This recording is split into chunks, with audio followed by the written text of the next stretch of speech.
ஒரு சராசரி மனிதனின் ஆயுள் காலம் 72 ஆண்டுகள். ரொம்ப சில பேர் தான் 100 வயசு தாண்டுறாங்க. ஆனா எதிர்காலத்துல நாம எல்லாருமே 150 வருஷம் வரைக்கும் வாழ முடியும்னு சொன்னா நம்புவீங்களா? அது மட்டும் இல்ல, 100 120 வயசுல கூட இப்போ இருக்கக்கூடிய 20 வயசு பசங்க மாதிரி இளமையோட அதே ஆரோக்கியத்தோட கிரிக்கெட், ஃபுட்பால் விளையாட முடியும்னு சொன்னா எப்படி இருக்கும்? இது எதுவும் சயின்ஸ் ஃபிக்ஷன் படக்கதை இல்ல. இது நம்ம வாழ்க்கையை மாத்த போற ஏஐ, அதாவது செயற்கை நுண்ணறிவு சொல்லும் ஒரு அறிவியல் புரட்சி. இது எப்படி சாத்தியம்னு விரிவா பார்க்கலாம். முதல்ல நமக்கு ஏன் வயசாகுது? இந்த கேள்விக்கு விஞ்ஞானிகள் சொல்ற பதில் ரொம்பவே சிம்பிள். நம்ம உடம்புல இருக்கக்கூடிய கோடிக்கணக்கான செல்கள்ல உள்ள டிஎன்ஏ ஒவ்வொரு நாளும் கொஞ்சம் கொஞ்சமா சிதைவடையுது. ஒரு ஜெராக்ஸ் காப்பில இருந்து இன்னொரு ஜெராக்ஸ் இருக்கும்போது தரம் கொஞ்சம் கொஞ்சமா குறையும் இல்லையா? அதே மாதிரி தான் நம்ம செல்கள் பிரியும் போது டிஎன்ஏவும் கொஞ்சம் கொஞ்சமா அதோட தரத்தை இழக்குது. இதுதான் வயசாவதற்கான மூல காரணம். ஹார்வர்ட் பல்கலைக்கழக விஞ்ஞானிகள் நம்ம உடலுக்கு ஒரு சின்ன ஷாக் கொடுத்தா அந்த செல்கள் தங்களை தாங்களே சரி செய்துக்குதுன்னு கண்டுபிடிச்சிருக்காங்க.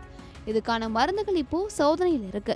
ஆனா இந்த சிகிச்சையை அடுத்த கட்டத்துக்கே கொண்டு போகுது ஏஐ. பழைய டெக்னாலஜியான சிஆர்ஐ எஸ்பிஆர் மாதிரி இது ஒரு தடவை மட்டும் டிஎன்ஏவை சரி செய்யாது. நம்ம உடம்பு ஒரு சிக்கலான இயந்திரம். நம்ம சாப்பிடுற சாப்பாடு, நம்மளோட மன அழுத்தம், ஏன் வானிலைக்கு ஏத்த மாதிரி கூட நம்ம ஜீன்களோட செயல்பாடு மாறிக்கிட்டே இருக்கும்.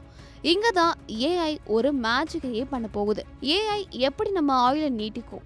இது 24 மணி நேரமும் நம்ம கூடவே இருக்கிற ஒரு பர்சனல் சூப்பர் டாக்டர் மாதிரி செயல்படும். நம்ம உடம்புல இருக்கக்கூடிய ஒவ்வொரு செல்லோட செயல்பாட்டையும், நம்ம ஜீன்களோட மாற்றங்களையும் தொடர்ந்து கண்காணிக்கும். அப்படி கண்காணிச்சு, இப்போ உங்க உடம்புக்கு இந்த மருந்து தேவைப்படுது, இப்போ இந்த ஹார்மோன் குறைவா இருக்குன்னு கரெக்டான நேரத்துல கரெக்டான சிகிச்சைய கரெக்டான அளவுல பரிந்துரைக்கும். இதனால ஒவ்வொருத்தருக்கும் அவங்க உடம்புக்கு ஏத்த மாதிரி தனிப்பட்ட துல்லியமான சிகிச்சை கிடைக்கும். இதனால பக்க விளைவுகளும் ரொம்பவே குறைவு. டேட்டா சொசைட்டியின் இணை நிறுவனர் டெமிட்ரி அட்லர் சொல்ற மாதிரி ஏஐ உங்களை ஒரு சூப்பர் ஹீரோவா மாத்தாது. ஆனா அது உங்களை ஆரோக்கியமாகவும் புத்திசாலியாகவும் பலசாலியாகவும் மாத்தும். விஞ்ஞானிகள் என்ன சொல்றாங்கன்னா, எதிர்காலத்துல 60 முதல் 70 வயசானவங்க கூட 20 முதல் 25 வயசு இளைஞர்கள் மாதிரி புத்திசாலித்தனத்தோட இருப்பாங்க. அவங்களோட ஞாபக சக்தியும் சிந்தனை திறனும் குறையவே குறையாது. மக்கள் நீண்ட காலம் வாழ்வது மட்டுமில்லாம ஆரோக்கியமாகவும் மகிழ்ச்சியாகவும் வாழ்வார்கள்னு சொல்றாங்க.